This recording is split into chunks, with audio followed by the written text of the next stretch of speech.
There is a moment in a man's life, after the breakthrough, after the clarity, after the emotional storm has settled, where everything inside him feels different, not dramatically different, not in a loud or obvious way, but in a quiet, grounded sense that something has shifted.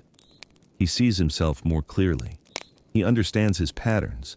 He recognizes the ways he used to abandon himself, the ways he used to tolerate what never truly aligned with him. And for a moment, there is relief, a sense that something has finally clicked, a sense that he has stepped out of something and into something new. But this is also the most fragile stage of the journey, because what most men don't realize is that awakening is not the transformation. It is the invitation to it. Let's sit with that for a moment, because a man can understand everything about himself and still live the same life. He can see his patterns clearly and still repeat them. He can feel powerful internally and still be surrounded by the same chaos externally. And this is where most men collapse, not before awakening, but after it, because they confuse awareness with change. And what Carl Jung pointed to through individuation is something that most people overlook. Becoming conscious of yourself is only the beginning. The real work is becoming someone who can hold that consciousness in reality. Because the psyche can reorganize itself internally, but if the man does not reorganize his life externally, the old world slowly pulls him back into the same shape. And it doesn't happen all at once. It happens quietly, through small compromises, through familiar environments, through unchanged habits, through the same people, the same routines, the same lack of structure. And before he realizes it, he is living the same life again, just with more awareness of it. That's the trap. So the question is not, did you awaken? The real question is, did you build a life that can hold the man you've become? Because if the answer is no, then the old life will eventually override the new identity. And this is where the king's frame begins, not as an idea, not as a concept, but as something lived, something structured, something embodied. Because a man does not become sovereign when he understands himself. He becomes sovereign when he builds a structure that reflects that understanding and protects it. Let's go deeper into that. Because this is where everything either stabilizes or quietly falls apart. After awakening, there is often a surge of energy, clarity, motivation, a sense of direction that wasn't there before. A man feels like he could change everything. And in that moment, he's not wrong. But if that energy is not grounded, it disperses, it fades. And within weeks, sometimes even days, he finds himself drifting again. Not because he failed, but because he didn't anchor it. And this is where discipline enters the picture. Not as force, not as pressure, but as structure, as architecture. Most men misunderstand discipline. They think it's about pushing themselves, forcing themselves, staying rigid. But at this stage, discipline becomes something else entirely. It becomes self-respect. It becomes the decision to create a life that supports the man you've become, a life that doesn't rely on motivation, but on structure. Because motivation comes and goes, but structure remains. So the sovereign man begins to shape his days differently, not perfectly, but intentionally.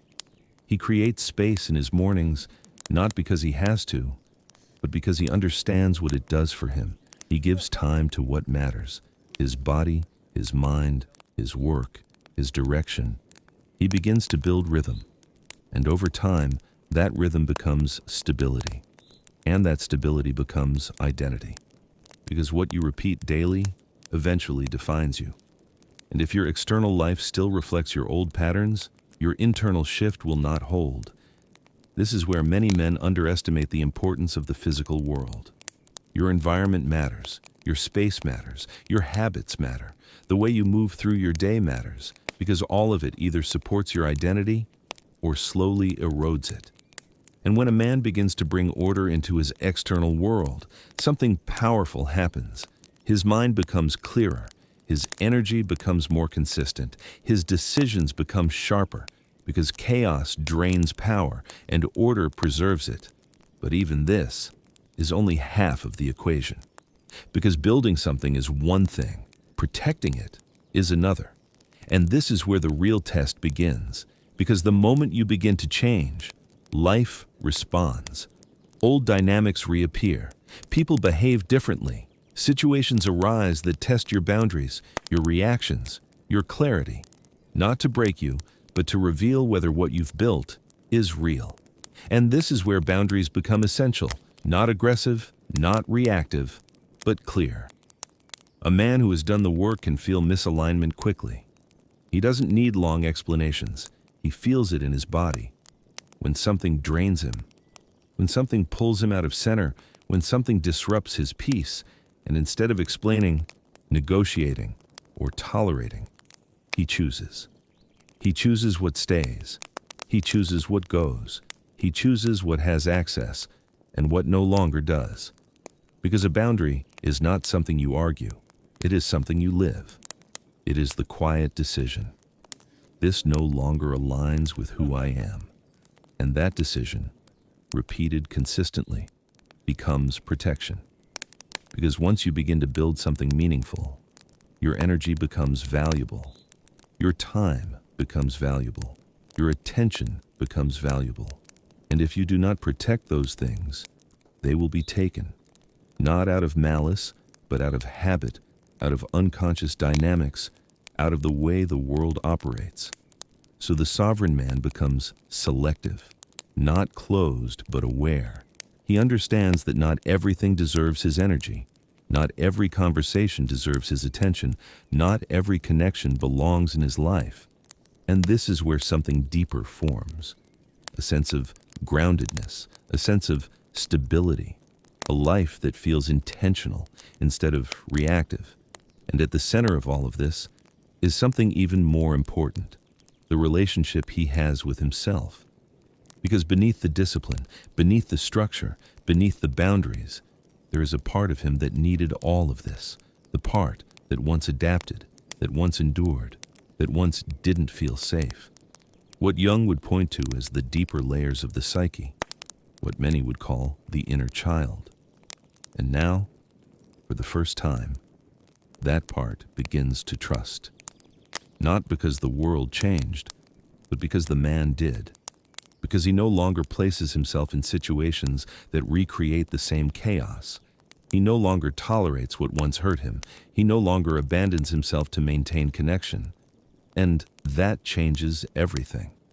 Because when that part of you feels safe, your entire system stabilizes, your thoughts become clearer, your emotions become more regulated, your relationships become more aligned, and your life begins to feel like something you can actually stand inside of, without fear of it collapsing.